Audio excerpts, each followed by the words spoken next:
We're at the business end now, aren't we, of CONCACAF World Cup qualifying. 3 huge games coming up for Greg Berhalter's side, the first of which tomorrow in Mexico City as Mexico take on the US, and there ahead of the game for us. Look at this too. Oh, Herculez Gomez and Sebastian Salazar. What a life, boys. What a life indeed. Miles, kilometers in fact, away from Bristol, Connecticut. We are one of Mexico City's finest barbecue establishments. They're telling us over 700 U.S. fans are going to be here later tonight. I believe it. I mean, look how big this room is. You can easily fit 700 people in here. It's going to be crazy to think it's going to be all screaming American Outlaw fans. And you've been surprised how many people came out? Yes and no. I think a lot of people had this on their calendars for a long time because of the significance of the rivalry, the historic nature. It's kind of maybe the last qualifier we're going to see for a while. So I'm not surprised that there's that many Americans that kind of made this trip. Mexico City is a great place to visit too, right? That never hurts. We both got in late last night. I spent some time with family. You've spent some time with colleagues here at ESPN Deportes. What kind of vibes are you picking up here in Mexico? I'm picking up very much so a nervous energy between fans, pundits, colleagues, people in and around that aren't so quite convinced of the Mexican national team. The talk it can't be 4 in a row. Right. It cannot be 4 in a row.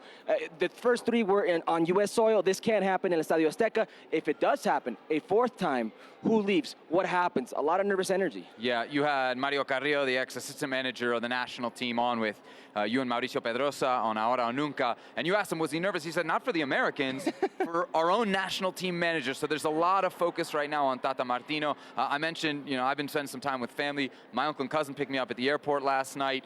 We went out for late night tacos. They have zero, between the two of them, combined confidence in the Mexican national team. So I don't think there's very good vibes around this team right now. Let's turn our attention, though, to the U.S. And what we think, or at least what you think will be their 11. You put this out on Monday's edition of Fútbol Américas. One of the big questions is up top. You've gone with Ricardo Pepi, and the reason you're giving is that he's Mexican-American. I mean, is that, no, it's not just really a tiebreaker? It's not just a reason. No, it's not a tiebreaker. It's got more to do. Goals, right? Because you'd be going PFOC then. Well, but Jordan PFOC's not been part of the program. So if you want to be consistent, and this is the problem with Greg Berhalter, he hasn't really been consistent in his selection.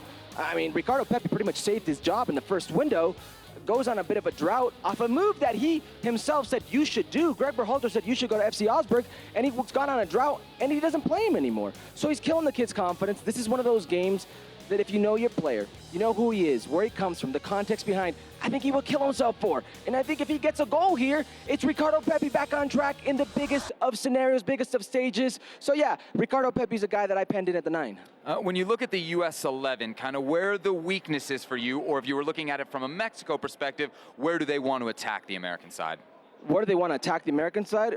It's probably going to be down Yedlin's side, if Yedlin's the guy playing for Sergiño Dest. That's where they actually had a bit of success in the first game, the CONCACAF Nations League final. Tecatito Corona abuses Yedlin, and McKenzie picks up an early goal. It's where they had success in Cincinnati when they did have success. First half, yep. Yeah, it's also where they had success in the Gold Cup final in Las Vegas. It wasn't in Belo's side. He had Tecatito Corona in his pocket. It was the other side, so that right back position is a position of worry because Mexico tends to attack very well down that side. Right. So much of the decisions around the 11 are just down to like who's available. Again, for the U.S., big names missing. No Weston McKennie, no Sergiño Dest, no Brendan Aronson, no Matt Turner. For Mexico, fewer worries, right? No Chris Richards, and that's a choice as well.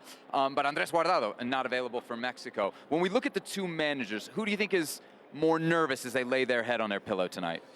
I would think it's Tata Martino. It's Tata Martino because of the environment that he's in. But isn't he always in that environment? How different is this? I don't think so. I think Tata Martino's getting fed up with this environment. I don't think he realized it'd be this way. And Tata Martino, whose team is not really convinced at home. We can go back to the first game against Jamaica. It was an 88th minute winner by Henry Martin. Canada 1-1 at home. Canada should have won that game. Costa Rica, 0-0. Costa Rica had their chances, could have put it away. Panama, a 1-0 win, 80th minute penalty kick that Raul Jimenez buries.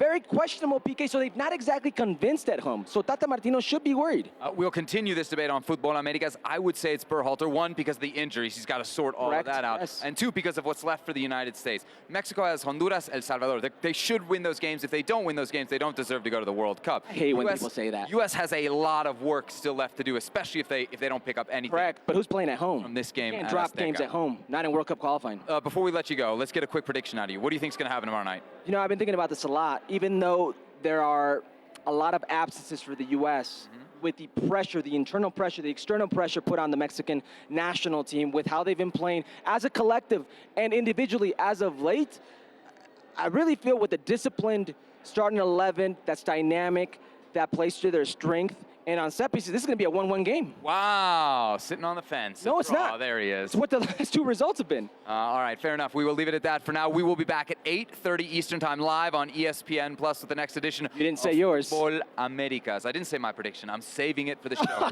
That's what you call a tease, and that's why I'm a broadcasting legend and you are not. Thank you very much for watching ESPN FC on YouTube. For more highlights, analysis, and exclusive content, be sure to subscribe.